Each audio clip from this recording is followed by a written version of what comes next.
A very good afternoon to everyone here. Thank you, students and parents, for taking time out of your schedules and joining us today in this exclusive webinar with Queen Mary University of London, Malta Campus. Today's webinar will go on for 1 hour. In the first 30 minutes, 20 to 25 minutes, we'll be discussing about the university, and then we'll be moving on to the Q&A session towards the latter part of the webinar. And during this session, we'll be asking questions in the Q&A box, which is at the center bottom screen. There's a button. So students, you can type in your questions and we'll be answering them accordingly. Today we have Miss Elaine, Miss Chanel from Queen Mary University, and we have a student ambassador, Mina Sadiq, as well, joining us today. So over to you. And yes, thank you for joining once again.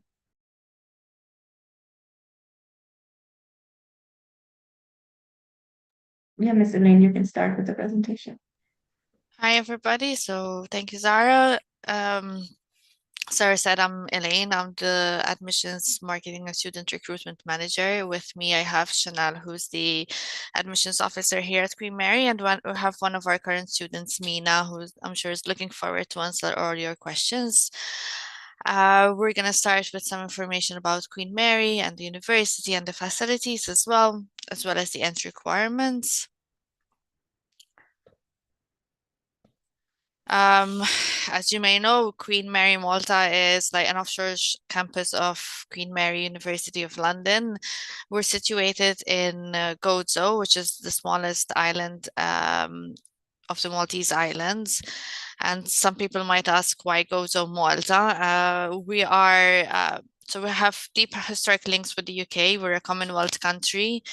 We're also a nation where English is our second language, a second national language. So while we have Maltese, which when you hear it, it's like its basis is Arabic, but we write in Latin script, and then we have a mixture of English and Romantic languages thrown in as well for the mix to make it interesting.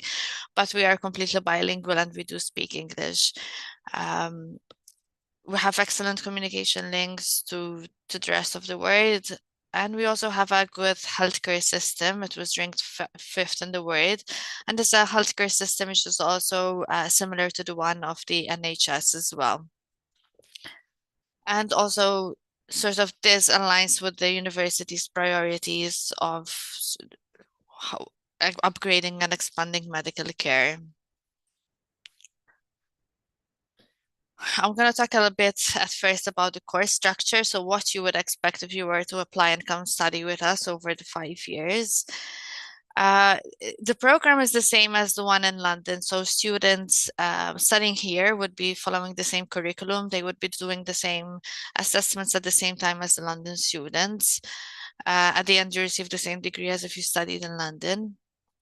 And some things which identify our curriculum are the early in-depth clinical experience. And in fact, you start with clinical experience from year 1. Problem-based learning, which essentially means the cohort is divided into smaller groups and you'd be in groups of 6 to 8 persons, and under the guidance of a tutor, you would be given a scenario which would match sort of with what you're learning at that time, and you'd discuss the scenario, research the scenario, and answer questions. It's a good way of fostering teamwork, communication skills, research skills. I'm sure Mina will talk about it later on. You have practical sessions and you start dissection on real life cadavers from year 1 as well. So besides the lectures, you'll have practicals almost every week, if not more than one. So it's a very hands-on course. And you also have an opportunity to undertake an intercalated degree if you wish. So an intercalated degree is a degree where you would stop between the 3rd year mostly and the 4th year. You take a year out and you graduate not just with the MBBS, but also with the BSc or an MSc, depending on which degree you choose. And here we have what we call the spiral curriculum. So you start with the general and then you always sort of moving into the specifics and building on what you have learned in previous years.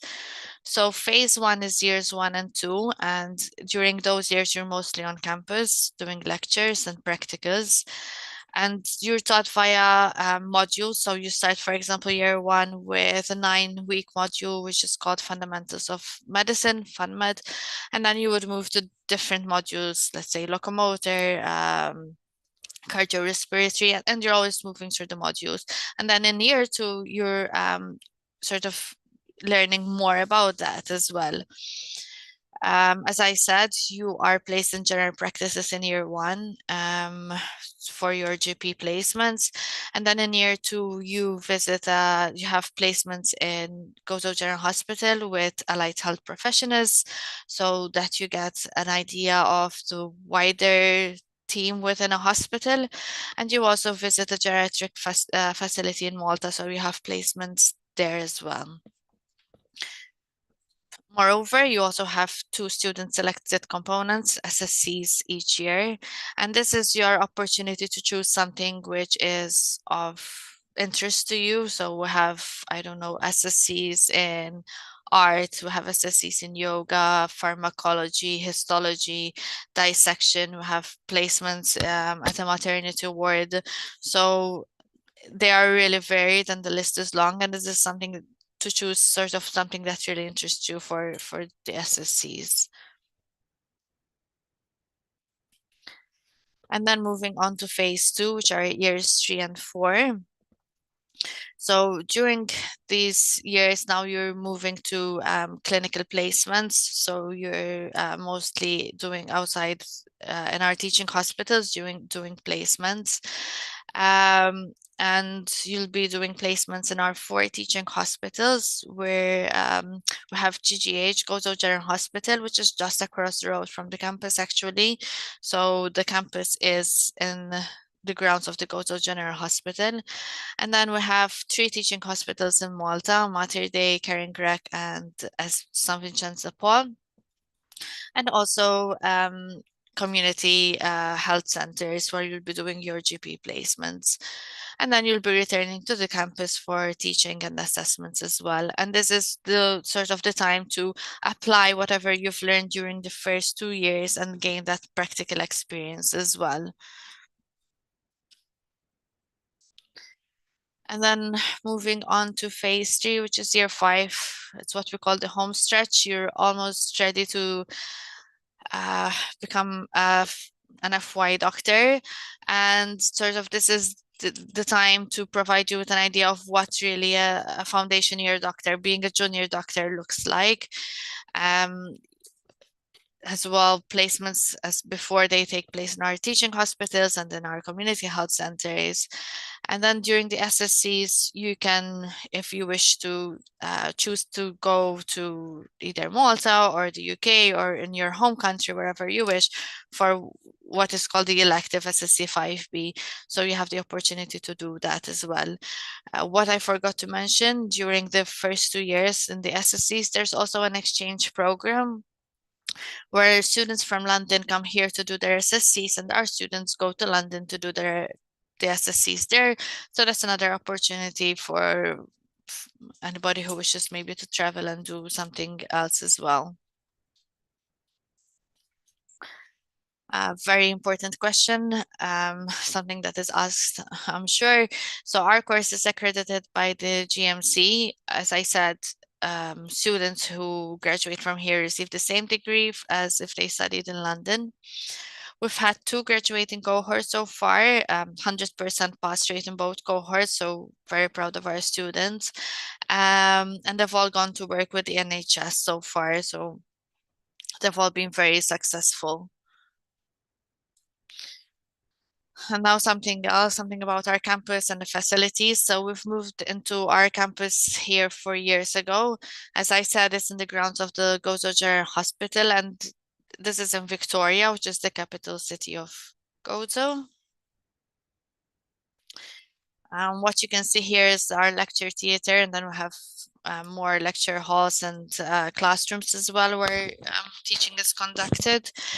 Everything is modern and state of the art. for example, our lectures are recorded and put on the student virtual learning environment, so you can look at them when you're maybe revising or whenever you need to sort of look at lectures again.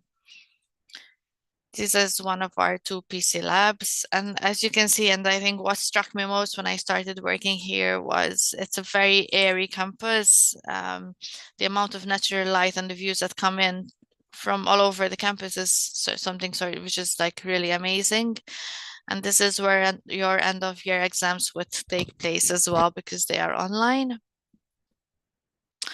We have a library with not just a book collection, but a digital collection, which is quite fast as well, and digital resources to help you during your studies. A clinical simulation center, which is equipped with all sorts of mannequins as well, so that you can practice, even not when you're having just practicals, but even during your free time. We encourage students to get together to practice together and study together. What you see here is the man. So he is a mannequin which can talk back as well. You can take the pressure, draw blood from him. So this is sort of like a virtual reality, something that you can practice on before moving on to live people. We have a communication skills suite as well. So this is where you would learn a host of communication skills, which we find very important. And this can range from, I don't know, breaking bets, news to patients, how to take history. And as I said, this all starts right from the beginning, from year 1. We have a state-of-the-art anatomy center, which is just across the road from our main campus as well. So you learn through a range of models, but also through dissection on real-life cadavers. And we have 3 common rooms available on campus as well, where students can chill. I think what is nice as well, the campus is available to students, not just when there are lectures. For example, when there are exams, it stays open until 2 o'clock in the morning. So the facilities are really there for students to use, and we do encourage that. And then I think this is my favorite place on campus. It's our rooftop cafe where the canteen is, and it has 360-degree views of the island as well.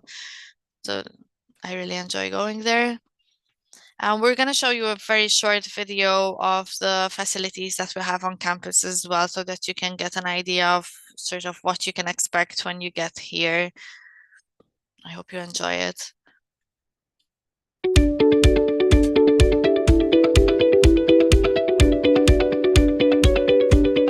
Hello, my name is Krish Patel, a second-year medical student at Queen Mary, University of London, Malta Campus, and today I'll be giving you all a tour of the state-of-the-art facilities we have on campus. So the campus is in the grounds of Gozo General Hospital. Behind me is the Anatomy Centre. Just across the road is the Gozo General Hospital, where we have our placements from year 1, and I'm just now walking into the entrance of the university.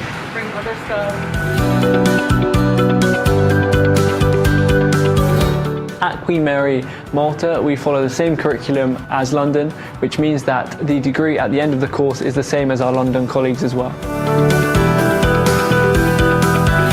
This is the lecture theatre where most of our teaching takes place. And what I really like most about it is the fact that our lectures are all recorded, which means that we can look back at them at a future date.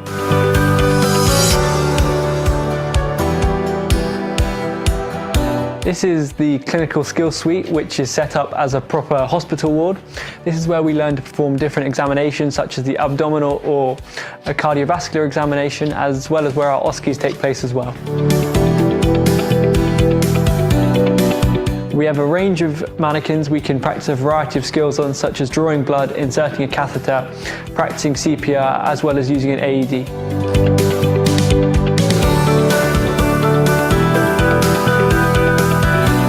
This is one of the 2 PC labs where you can come and do your work. What's really good about the PC lab is you don't have to bring your laptop, and also the fact that there are a wide variety of online resources, such as Oracle, which is an online question bank, and virtual primary care, where you can look at a range of consultations. This is also where the end of year exams take place as well.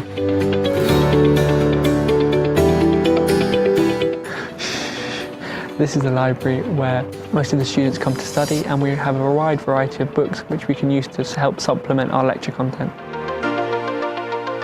So this is the canteen. Getting a morning cappuccino here is a must. This spot just outside the canteen is my favourite spot on campus to hang out with my friends. In 3 years' time, I hope to graduate from the Citadel just behind me, which is where the graduation ceremony takes place. This is our anatomy centre, where we have all of our anatomy practicals. What the anatomy practicals consist of is going through different stations, and what I really like is we have different models, we have different computers which we can use as well as having different pro sections out at the time of the practical. One of the most important things is the fact that we get to do cadaveric dissection from year 1, which I think is very important, as it's a very new and very interesting experience for us, because the fact that we get to see a human body as well as dissect it, which is very important in giving us appreciation for the human body. This is one of our PBL classrooms. PBL stands for problem-based learning and is a fundamental part of the curriculum here. We are divided into 6 groups within the year, and we get given a new case every week. This is the SAPS office, which stands for Student Academic and Pastoral Support, which is where you can come to talk about personal or academic issues, as well as the team being a friendly face on campus. Just down the hall from the SAPS office is the SAPS Common Room, where they organise different activities such as board games, yoga, and one-off baking sessions as well. This is one of the 2 common rooms we have on campus, with the other being on the top floor where the canteen is. What I really like about this one is the fact that we can come and watch TV and sit on the sofas and relax, but just chill out on the beanbags or play some pool as well.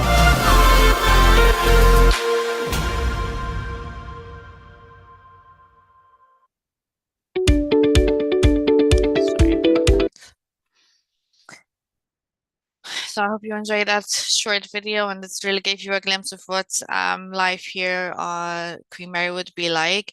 I'm also going to talk about student life, which is also an important aspect of choosing a university, I believe.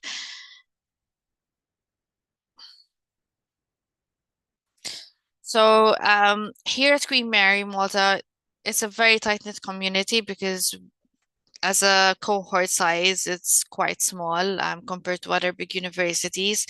We aim to recruit about 60 to 70 students per year, and that means we have an excellent teacher-to-student ratio, and also means that you have personalized support. It is an environment where the academics will know you by name, the student office will know you by name, the SEP's office will also know you by name.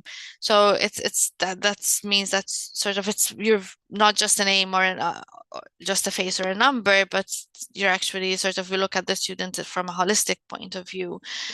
It also means that the students between them, they each year will know each other, and they do help each other as well, which I really enjoy seeing on campus. As a country, Malta is relatively safe. It enjoys a low level of crime. I have people in my street still leaving the key to their door during the day. So it's a very quiet and safe island. And when you look at the cost of living, obviously it's much lower when you compare it to, I don't know, to London or to other European cities, to Dubai, for example. There's a very big difference there as well. It is also a diverse campus. So at the moment we have 52 nationalities from 6 continents in our student body, and we get a range of people who have just completed their high school, people who have done their first degree already. So it's a very healthy mix of students as well. Gozo is quite small. If you see us on the map, we're just a dot in the middle of the Mediterranean. You can cross the whole island in about 30 minutes by car maximum, but that doesn't mean that there is nothing to do or discover. We do have we're renowned for diving, for example, and we do have many students who take up diving or who maybe dived before and now pursue it more. We do have many heritage sites. For example, the picture that you see, the 4th one, that's Gigantia. That's the oldest freestanding structure in the world. They're megalithic temples, and they're UNESCO World Heritage Site, amongst others. there's also a healthy nightlife and impressive cultural calendar. For example, for those who like culture, we do have 2 opera houses in the same street on like in such a tiny island. And there are also many like sports facilities which are within easy reach of the campus. What we have also done is we have worked on a student and staff discount scheme. We've also launched an app with this. So we've worked with various outlets. We have more than 80 outlets now taking part, and they offer discounts for our students as well. So that's another way of sort of trying to include the community within the university and making it easier for students as well.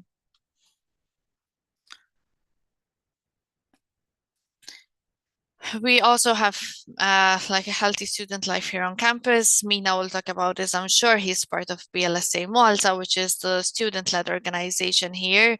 And they sort of ensure that every student has a very good student experience while here on campus. And they also organize many events and help with student societies. At the moment, we have 22 student societies, and these are some of them. And as you can see, there's a wide range of student societies for everybody's taste. But if there's one that you'd like to see and it's not here, we also welcome students to start their own society. We have like a whole range of education societies. For example, the Medical Education Support Society, which is MES. That's a society where students from older years meet up with the students from year 3. They meet up with students from year 2 to help them in tutoring them and help them with the curriculum that they're going through as well.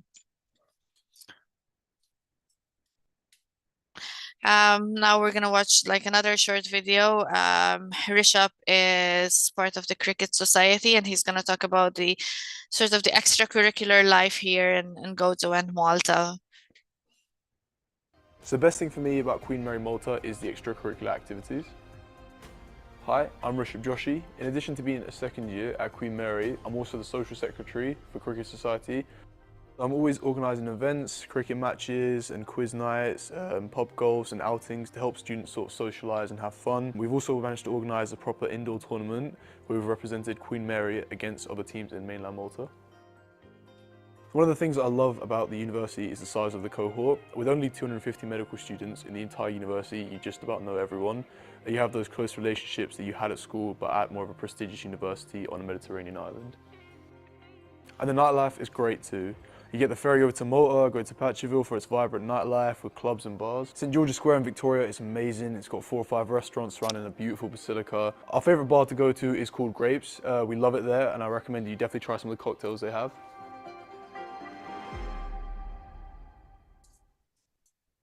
So the best thing for me. And now I'm going to, Chanel is going to take over, and she's going to talk about applying for the program and our entry requirements as well. Thank you, Elaine. Hello, everyone. My name is Chanel. I'm the admissions officer here at Queen Mary Malta.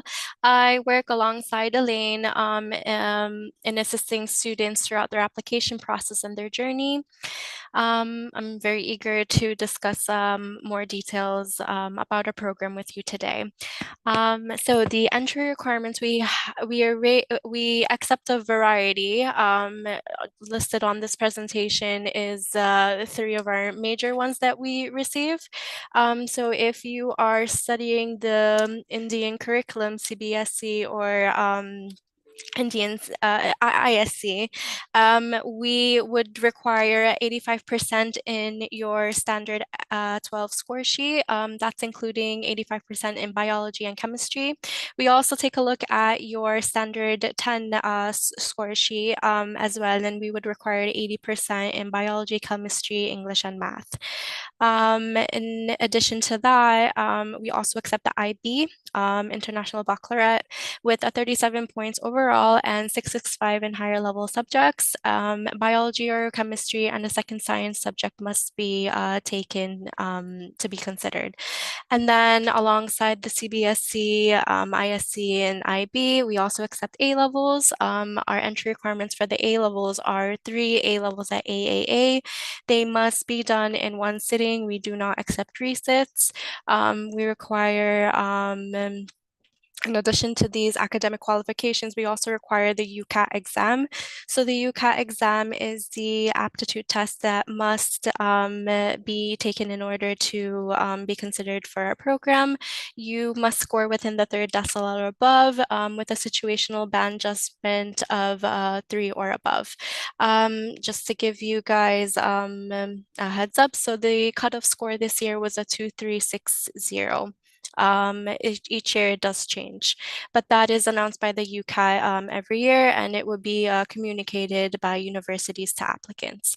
We also require applicants to be 18 at the start of the course. In the case that you're turning 18 close to the start of the course, we would appreciate if you get in touch with us so we could see if there's anything that we are able to do in that matter.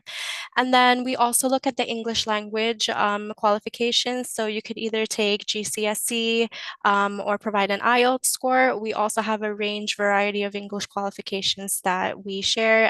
It will be included in a further information slide that's upcoming.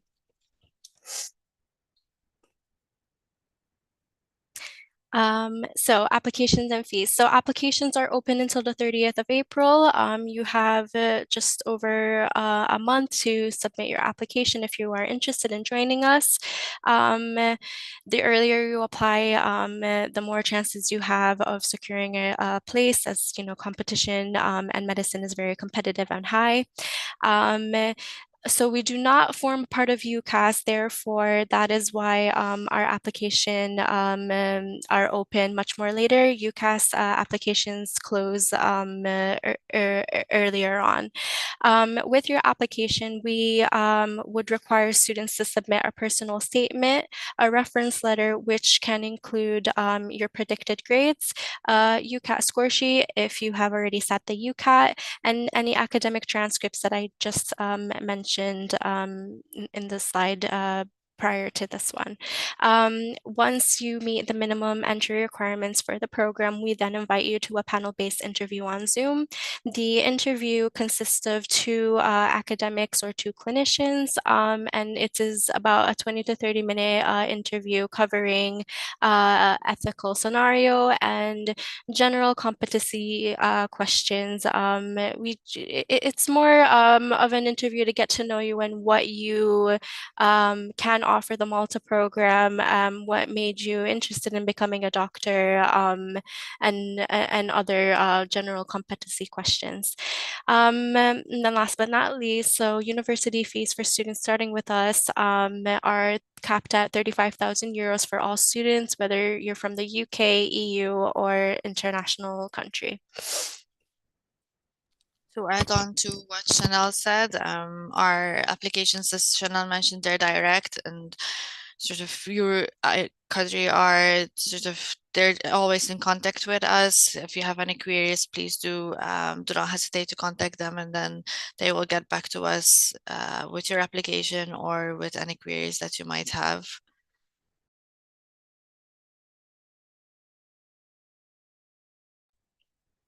So after graduation, successful students will be awarded a Bachelor of Medicine, Bachelor of Surgery, MBBS from Queen Mary University of London. So you are getting the same degree as if you would have if you attended the London campus. Once you graduate, you're ready to practice as foundation year doctors. So these junior doctor positions are available in both Malta and the UK. If you are planning on staying in Malta for your foundation years, you must pass a medical Maltese exam. But we do start preparing students for their UK FPO application from their 4th year if they are applying applying to the UK. We also provide medical Maltese lessons for students that want to stay in Malta. We do ask that you check that this degree is accepted in the country you wish to practice. It could be that there are things that change throughout the year, so it's very important that you keep on top of the requirements being asked.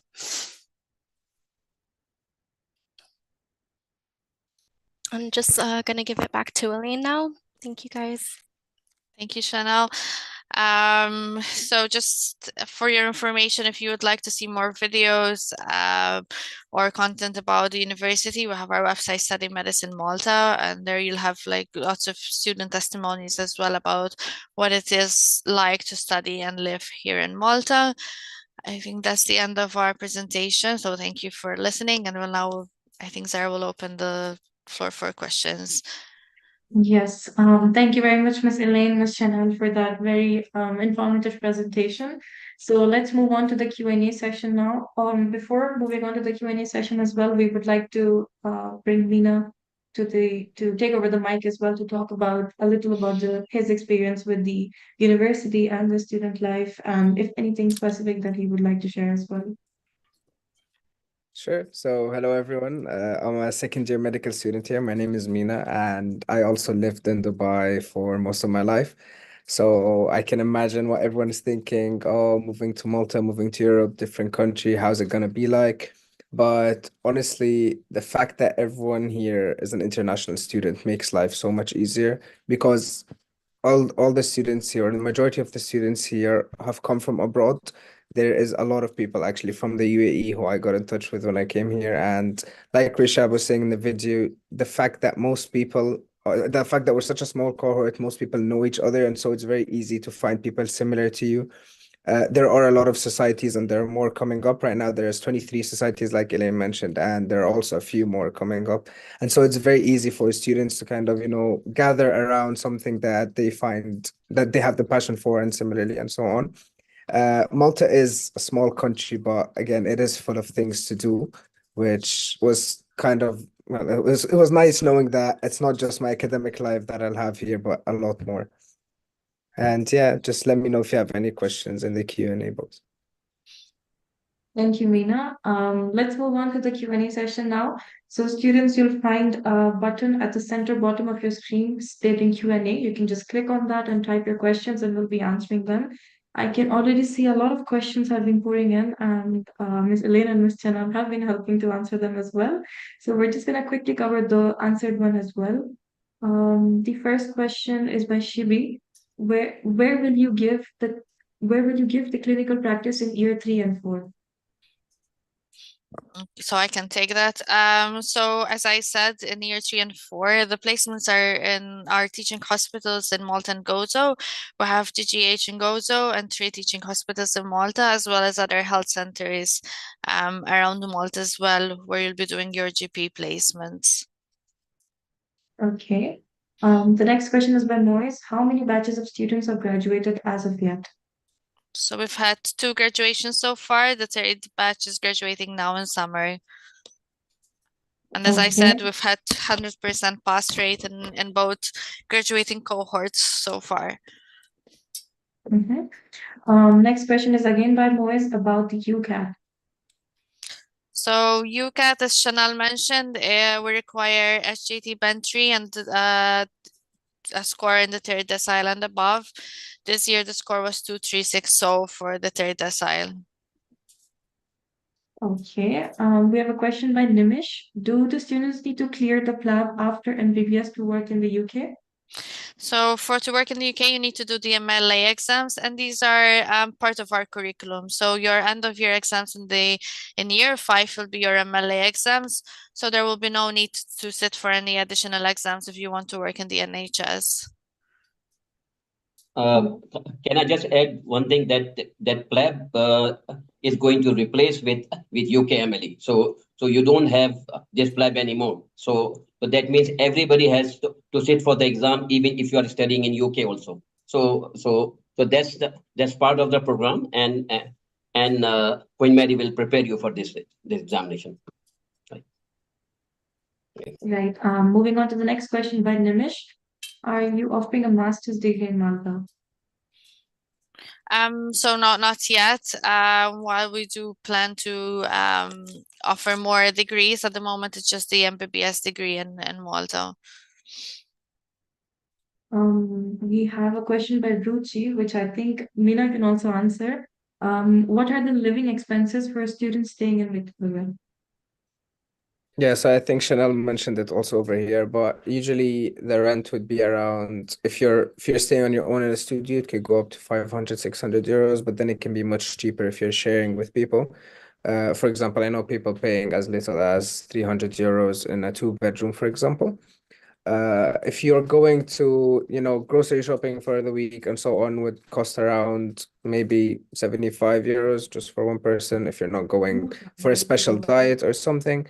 And then overall, the restaurants are kind of a bit more expensive, and the restaurants are a bit more expensive than if you cook, but that's why the canteen here offers some form of reduced prices. There is a discount scheme in the canteen as well, and so students are and think students over here do get a discounted rate. And so you could get hot ready meals here as well for as little as 5 euros. Yeah. Okay. Moving on to the next question by Muhammad Amir. Do you offer scholarships? So unfortunately, no, we do not offer any scholarships at Queen Mary Malta. Students need to self-fund. Okay. Next question is by Delisha. Is the degree from Malta at par with the degree from UK, and is it accepted in the UK? So as I mentioned before, the degree, so students follow the same curriculum. They even do the same assessments at the same time as London, so it's identical. And yes, it is accepted in the UK. All students so far who have graduated have gone on to work with the NHS. Okay. Dia wants to know if their daughter can apply for the 2024 intake while appearing for the UCAT in July 2024. Yes, we do accept that as long as they take their UCAT by the 31st of July. We do accept your application, and we would offer you, if successful, we'll offer you a conditional offer, subject to you getting the UCAT score. Okay. I can see another question by a student asking if is it possible to apply without having taken the UCAT? So the same thing, yes, as long as the UCAT is taken by the 31st of July, we will accept your application. Right. Habiba wants to know, can the third subject be psychology since she's already taking bio and chemistry? Yes, if she's talking about A levels, I'm presuming we need either biology or chemistry and then a second science, which could be biology, chemistry, physics or math, and then the third subject can be anything except for general studies or critical thinking. So yes, she would be eligible to apply as well. Okay. Mustafa wants to know how easy it is to get into the UK NHS after graduation. So we do prepare our students for their UK FPO application from their fourth year. When submitting the list of students to the UK FPO, there's no distinction between Queen Mary Malta and Queen Mary sort of London. So the list gets amalgamated. What at the moment, so what sort of matters when you're doing your UK FPO application is whether you have settled status or not in the UK. So if you don't have settled status, you would need to fill in an extra part, sort of like a visa application. But as I said, our students in the past 2 years have all gone to work with the NHS, so they've been very successful. Okay. Next question is by Muhammad Amir. He wants to know if the students will need the Maltese language. So you will need the Maltese language. You need to pass medical Maltese if you're thinking about doing your foundation years here in Malta. We do offer medical Maltese from year one, and that while it's not mandatory, we do sort of encourage students to go to the lessons because it will sort of be another help for you while you're doing placements. But teaching is done in Maltese. If as I said, we're totally bilingual. If during placements there's somebody who doesn't speak English, then the clinicians who are you are shadowing, they will translate for you. So it is not mandatory to go to medical Maltese. Okay, we have a couple questions about the requirements for the admission as well, since we've already discussed it in the presentation. So we're going to be skipping this because it's a repetitive question. But I have also given the contact details of our office, so you can always contact us for more information as well. Moving on to the next question by Umar Wasim. Is the degree awarded by Queen Mary University London or the Queen Mary University Malta? And will the university provide internship opportunities in Malta? Another question, is it possible for a medical graduate to get a medical work license in Malta? If yes, and how can that be done? Okay, so the degree is awarded by the Queen's Mary University of London. You have, so during your 5 years here, all placements are done in Malta. If during your elective you want to stay in Malta, you can, but there are some students who want to self-organize and go, maybe you want to go back to Dubai or to your home country, maybe you want to do it in London, so that's another possibility for you. And about medical work license, you can apply for your foundation year program here in Malta if you wish. As we said, you just need to have medical Maltese. Okay. The next question is by Delisha. Does the university offer accommodation for the first year students? And for how many years does the university offer accommodation for? So I'll start and then maybe Mina can take over and share his experience as a student. At the moment, we do not offer accommodation, but there's a huge support network which maybe Mina can talk about as well, of how we help students with finding accommodation. I mean, how I found the place, because there has not been student accommodation for the past 2 years, and how I found my accommodation was through the BLSA. So how we do it is that after you sort of receive your offers, you'll be placed either into a WhatsApp group or you'll be emailed, and you'll be emailed some form of Excel or so on. And then there are, postings of places you can get, and they try to get the students with each other in order to, figure out if you want to share a 2 bedroom, a 3 bedroom. And then through that Excel, you can also find people who are similar to you who you'd like to live with. And so there isn't a student accommodation, but there is, like Lane said, a huge support network that will allow you to find a Chanel. place. Sorry about that. Okay. Moving on to the next question. Levin wants to know how much is the acceptance rate for the students? So obviously this changes every year, but as a rule, so to get an idea, last year we received over 500 applications and recruited 60 students. Okay. Ruchi wants to know what are the names of the hospitals attached to the university and how far are these from the college? Okay, so there are 4 teaching hospitals. Gozo General Hospital is just across the road from the campus, literally just across the road. The other hospitals are in Malta. So there's Mater Dei Hospital, there's Keringrek, and there's St. Vincent's de Paul. So these are on the other island of Malta. And when you have placements in Malta, the university will provide you with accommodation in Malta. So you do not need to worry about that. Okay.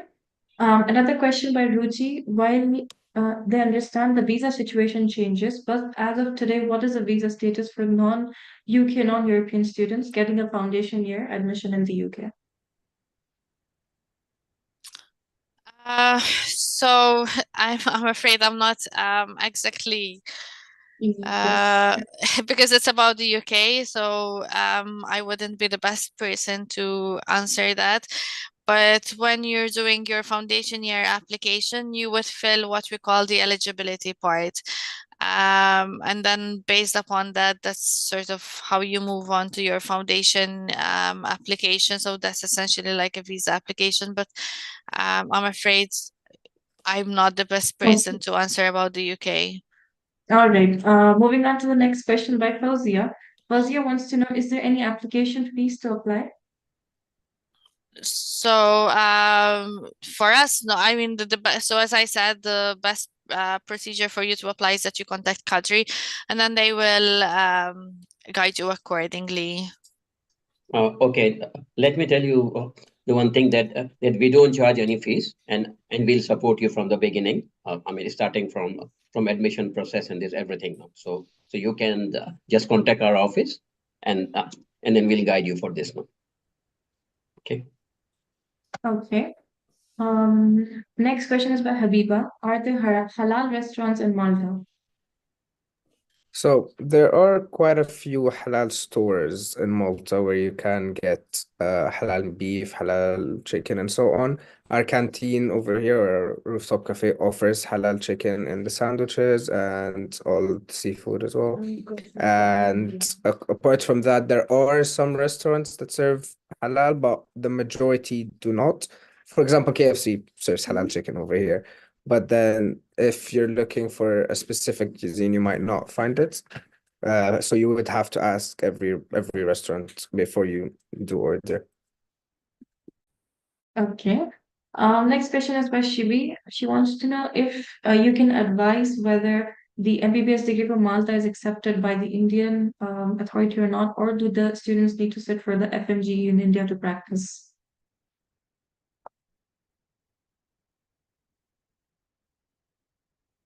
I think Miss Elaine, your mic is you.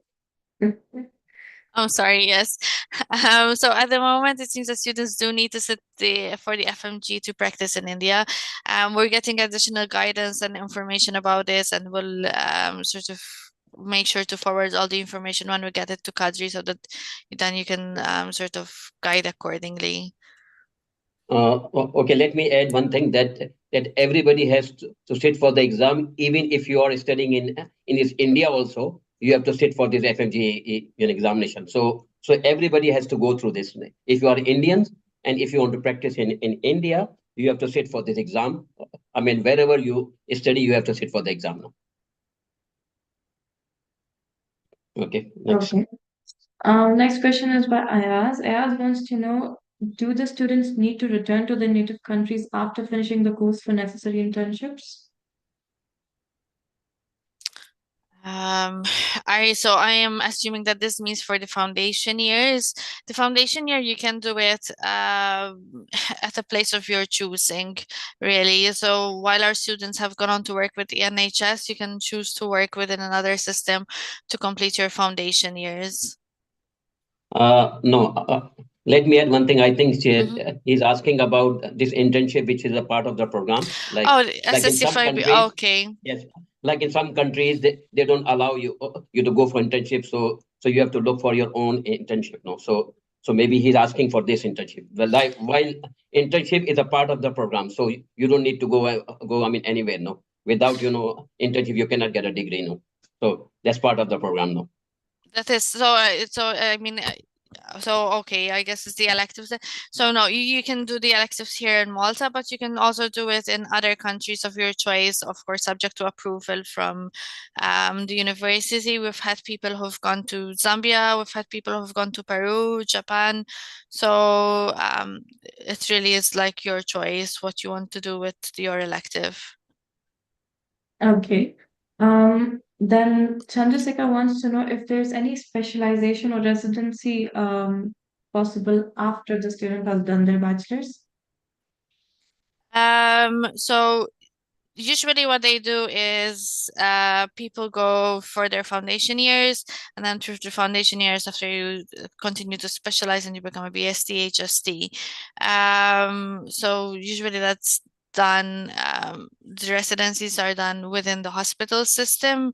At present, we do not offer any masters here in Malta, but there's like masters available and more specialization available in Queen Mary and London as well. All right. Ruchi wants to know, does the university help the parents get a visa as well to accompany the student for the first few days? So as a university, we help with student visas to get them into the country, but we cannot, I'm afraid we cannot help with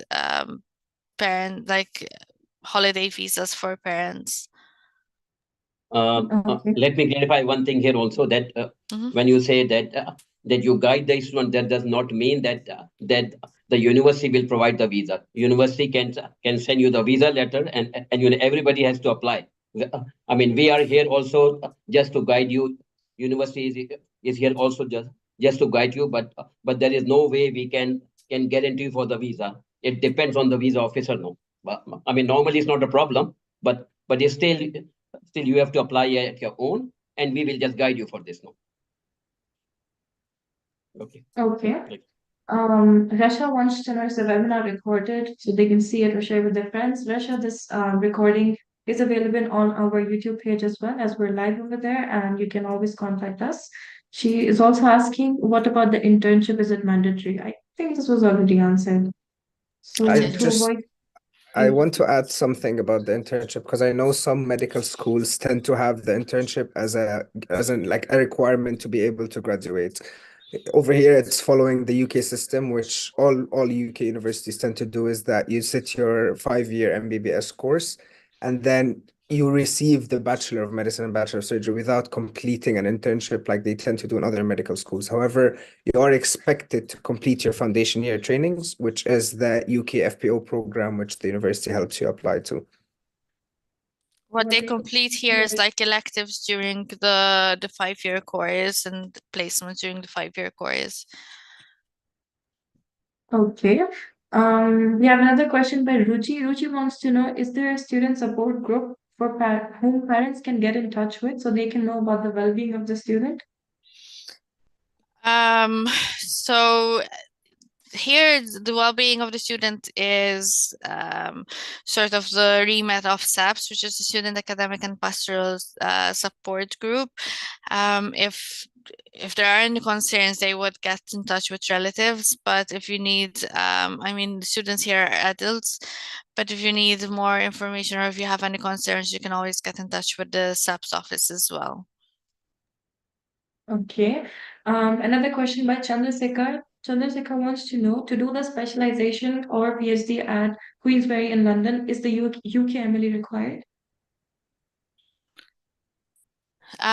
So if you want to work in the NHS, you need the MLA examinations, but those are done as part of the course anyway.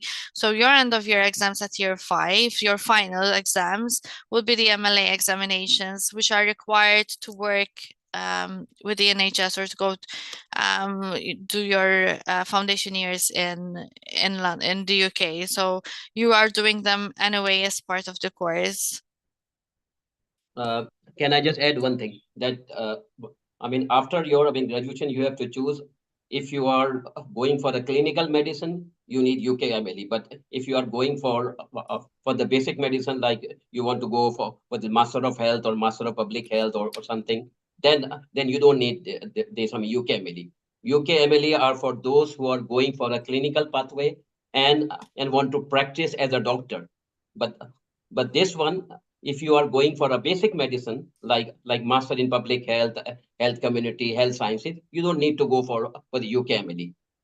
So you have to choose if you want to be a lecturer or if you want to work in a pharmaceutical industry or this one and don't want to practice as a doctor, you don't need UKMLE. This is only for those who want to practice as a doctor. Right? I just want to clarify that the course here needs the UKMLE to be completed. So you have to sit the UKMLE in year 5. If you're gonna have the 5-year MBBS course over here, you have to sit the UKMLE course at the end of your 5-year course to be able to graduate. No. It's So basically he's talking about the finals. about the master's and the PhD degree. Yeah, No, that's a not for the different, that's a master. Yes. separate thing That's a from this different- yeah, course. Yes. Yeah. All right. Thank you. I think we've answered over 40 questions.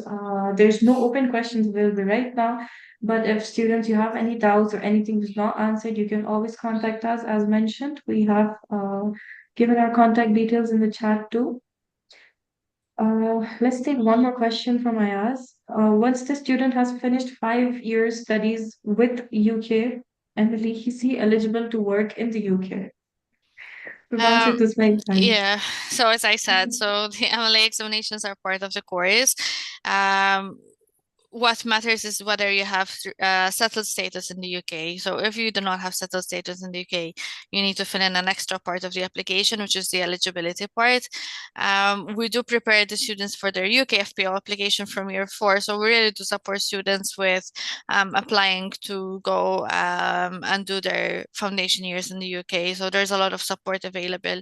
The student officer are always at hand to help you with anything. So I don't think students need to sort of worry about this aspect.